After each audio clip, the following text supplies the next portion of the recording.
तो दोस्तों, उम्मीद करते हैं कि आप सब लोग स्वस्थ और सुरक्षित होंगे। मैं भी स्वस्थ और सुरक्षित हूँ। इस कोरोना महामारी के दौर में अब स्थिति कुछ हद तक कुछ खुशखबरी आ रही है, कुछ अच्छे फिगर्स आ रहे हैं। एक वक्त था जब 4 लाख से ऊपर फिगर आ रहा था पर डे का, अब जो है वो घट के 2.5 लाख के आसपास आ गया है।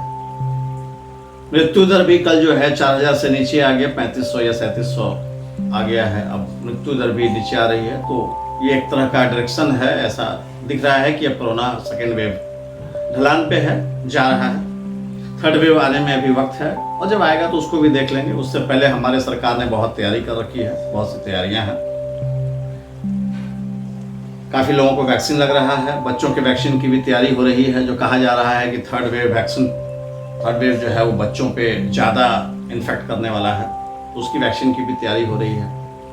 DRDO ने दवा भी निकाल लिया है। तो मिला जुला करके कोरोना की स्थिति अब धीरे धीरे ठीक होने वाली है, ठीक हो रही है। सारी चीज़ें नॉर्मल हो जाएगी। ये एक बहुत खुशी की बात है।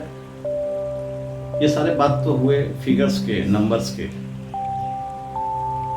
लेकिन मैं आज जो बात करना चाहता हूँ, मैं ये बात करना चाहता हूँ कि इस कोरोना की वजह से जो व्यक्ति बच गए, जो व्यक्ति जीवित हैं, उनके बीच में, उनके संबंधों के बीच में जो दरार आ गई, उसका क्या होगा? उसकी गिनती कौन करेगा? उसे कैसे वैक्सीनेट करेंगे? उस पे कौन महलम लगाएगा? एक छोटा सा वाक्य बताता हूं आपको। हमारे शहर के किसी हॉस्पिटल में एक बुजुर्ग व्यक्ति एडमिट थे, कोरोना से संक्रमित थे। उनका बेटा उनसे बहुत प्यार करता था। वो प्रतिदिन सुबह आता था अपने पिताजी को देखने के लिए। दूर से पिताजी को दिखाया जाता था। वो ऊपर मीटर में देखता था कि ऑक्सीजन का लेवल क्या है। उसे फिर डॉक्टर्स बताते थे कि 30,000 रुपया स्वैप कर दो, 35,000 रुपया जमा कर दो। वो बेचारा प्रतिदिन जमा करता था, ऊपर वाले से दुआ करता था, पापा को प्रणाम करता था और चला जाता था। 8-10 दिन, 12 दिन, 14 दिन पार हो गए। एक दिन वैसे ही वो सुबह में आया अपने पिताजी को देखने के लिए हॉस्पिटल में, तो डॉक्टर ने कहा कि हमें अफसोस है, आपके पिताजी नहीं रहे, उनका रात देहांत हो गया। आप उनके शव को ले जाने की तैयारी करें, आप एम्बुलेंस बुला लें, तब तक हम शव को प्लास्टिक में पैक करके देते हैं, उनको ले जाने की आप तैयारी करें। बेटा बड़ा शोकाकुल हुआ, दुखी हुआ, एम्बुलेंस को फोन किया। और सबसे बड़ी बात यह है, जो उसने डॉक्टर से जो लाइन कही, वो यहाँ पे चुभता है। उसने कहा, डॉक्टर साहब, मैंने एम्बुलेंस तो बुला दिया है, मगर मैं अपने पिताजी का शव लेके नहीं जाऊंगा। मेरे घर में मेरी पत्नी है, 2 छोटे छोटे बच्चे हैं। मैं उनके शव को हाथ नहीं लगाना चाहता। अगर मैं संक्रमित हो गया, फिर मैं घर जाऊंगा, मेरे पत्नी बच्चे संक्रमित हो जाएंगे। मैं अपने आप को और जो मेरे घर में बचे हुए सदस्य हैं, मैं उनको जीवित रखना चाहता हूँ। तो कृपया कर मेरे पिताजी का दाह संस्कार आप देख लें, एम्बुलेंस मैंने बुला दिया है। ये कैसी विडंबना आ गई इस कोरोना महामारी के दौर में। एक बेटा अपने बाप के शव को अंतिम संस्कार के लिए लेने को तैयार नहीं है।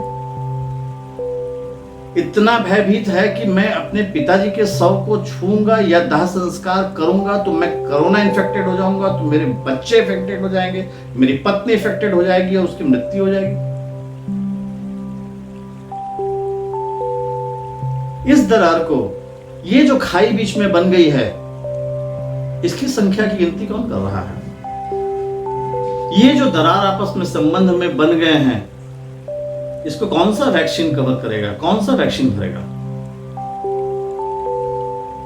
मैं अपने ही शहर की एक दूसरा वाक्य बताता हूं आपको। मेरे एक मित्र के एक भाई की देहांत हो गया। हॉस्पिटलों का उसने पेमेंट किया, उसको प्लास्टिक में लपेट के शव को दिया गया। उसने मित्रों, अपने सारे रिश्तेदारों को फोन किया कि दाह संस्कार फला जगह पे मैं ले जा रहा हूं करने के लिए, आप लोग उपस्थित हो। कोई नहीं आया। एक भी व्यक्ति दाह संस्कार में सम्मिलित होने को नहीं तैयार था। चूंकि वह भाई था, उसने अकेले अपने बड़े भाई की दाह संस्कार की। जब उसने बाकी क्रियाक्रम के लिए पंडित को फोन किया, कोई पंडित भी तैयार नहीं था।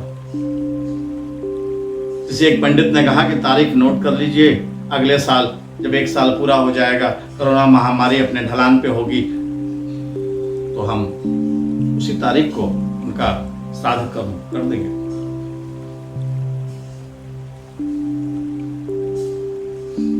ये दोनों ही वाक्य जो हमारे संज्ञान में आया, वह अखबार के दृष्टि से आया, हमें कहीं ना कहीं अंदर से झकझोर दे रहा है, हमें परेशान कर रहा है कि इंसान का इंसान के प्रति, रिश्तेदार का रिश्तेदारों के प्रति, मनुष्य का मनुष्य के प्रति ये कितनी बड़ी खाई ये कोरोना बना के जा रहा है, जिसकी कोई गिनती नहीं है, जिसकी कोई कैलकुलेशंस नहीं है, जिसके लिए कोई वैक्सीन नहीं बन रहा है। ये जो गैप्स तैयार हो रहे हैं, ये हम लोगों को आपस में मिलके ही भरना होगा।